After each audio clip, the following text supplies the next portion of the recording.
నీరు పల్లమెరుగు నిజం దేవుడెరుగు అంటారు. నీళ్లు లేవు కాబట్టి ఒక చెరువులో మనం ఇల్లు కట్టేసుకుంటే ఆ తర్వాతన క్లౌడ్ బరస్ట్లు ఏమక్కర్లేదు. మంచి వర్షాలు వచ్చినప్పుడు అక్కడికి వచ్చి నుంచుంటాయి.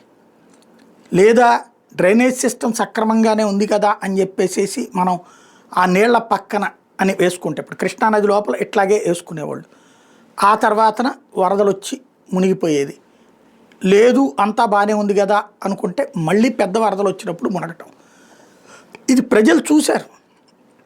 ఇది ఇప్పుడు ఎందుకు చెప్పాల్సి వస్తుందంటే, ఉత్తరాఖండ్ కాశ్మీర్లో తరచూ ఎదురవుతున్నటువంటి క్లౌడ్ బరస్ట్ పేరుతో ఎదురవుతున్నటువంటిది.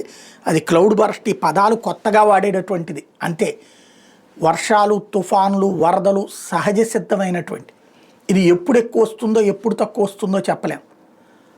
కానీ వచ్చినప్పుడు మాత్రం తుడిచిపెట్టేసేటటువంటి పరిస్థితులు తలెత్తుతాయి. ఎప్పుడు నీటి ప్రవాహానికి ఎదురుతాయి, నీటి ప్రవాహానికి అడ్డం పడితే, నీటి ప్రవాహాన్ని మార్చగలవనుకుంటే, నీటి ప్రవాహం వెళ్ళే ప్రదేశంలో మనం నుంచుంటే అది చెక్ చేసుకోవాల్సి ఉంది.